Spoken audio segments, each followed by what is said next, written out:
Now at this point we assume you've gone ahead and installed the Pi server, you've started up the Pi server, and you've done something like run the services applet and verify that the services are running, or as I demonstrated earlier, on the command prompt you can just do a net start and take a look at all the different services and see if Pi is among them. So, we assume you've done that, but the real proof as to whether Pi is working or not is to go ahead and try to connect to a Pi server.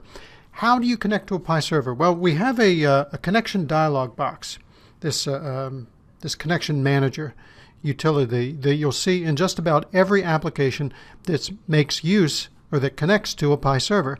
And of course, one of the applications that connects to a Pi server is this Pi System Management Tools. Now let me introduce you to this System Management Tools, or Pi SMT for short. We're going to be talking about this an awful lot. This is a System Managers class, so get friendly with this. We're going to use this in just about everything we do with system management. As you can see here, there's a list of Pi servers that you can connect to. This list actually is populated at this point because during the installation of our SDK, our software development kit, which is what layer of software these tools are built on. During the installation of that SDK, you were prompted to enter the name of a Pi server. And if the Pi server didn't exist, if you just made one up, that's fine. We will accept a made-up Pi server at that point. It's just that, of course, at this point, when you try to actually connect, you're not going to be able to connect. So let me show you what I mean by connecting. I'm going to go into File and go into Connections. And this is the Connection Manager dialog box. It's within the Pi System Management Tools and many other tools within, that we use within OSI, the client tools, etc.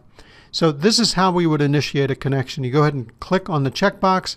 That both indicates to you that that's the server that we're currently selected, and it also initiates a connection at that point. It's a connection to this Pi server, and we'll talk about some of these configuration items in just a second. So, as I said, there's going to be a server. It may or may not be the correct server. So if you need to add, at this point, the correct server, what you would do is do a right mouse click and then choose Add Server. And this is where you can go ahead and type the name of as you saw with that little balloon help here, a fully qualified network name, or it could be just the local node name, or it could be the IP address of the computer that you're trying to connect to. Now I'll give you an example. I've got a computer here. I'm just going to call it, let's call it My Other Pi. There's actually another Pi server in my network here. This is on a different device. I can go ahead and connect to that by just typing the name of the network node. I can specify the user.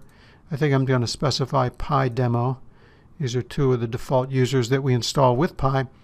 Pi Demo does not require a password, so I'll choose to use him.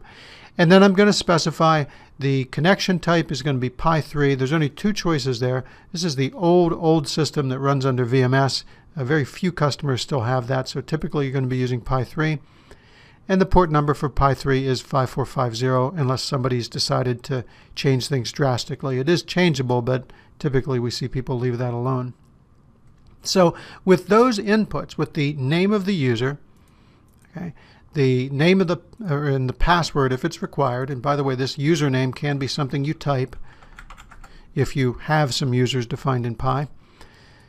But these are the credentials that we're going to use for connecting. And when I go ahead and say OK, at this point it adds it. It also checked as I added it that actually exists. It didn't actually initiate the connection. It will not initiate the connection until I click on this checkbox. And as you can see, we've connected to that. That actually ends up being a slightly older server.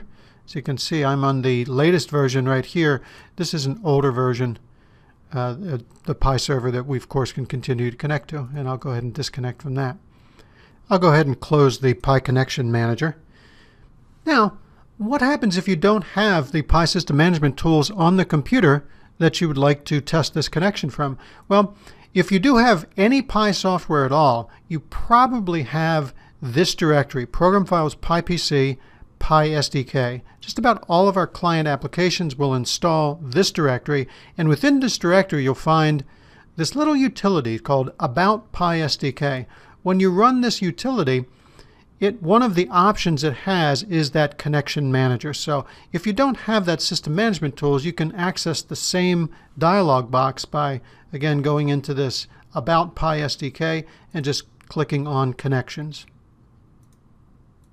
Now, one other thing you can do within this connection manager, PI Connection Manager, is you can specify which of the PI servers out there is your default PI server.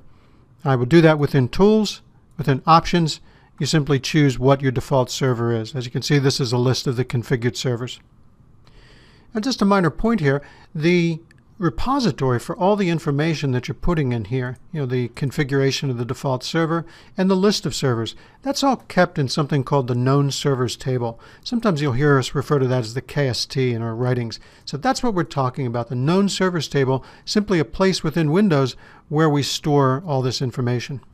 Well, that's everything I wanted to tell you about this PI Connection Manager. One minor point, just a bit of trivia really. This port number, people are sometimes curious, where did we come up with 545, 5450? Actually, 545 was the street address of our old building, 545 Estadio Avenue in San Leandro, California. When we went to the NT and Unix platform, we increased that to 5450. So a little bit of trivia about the history of the company.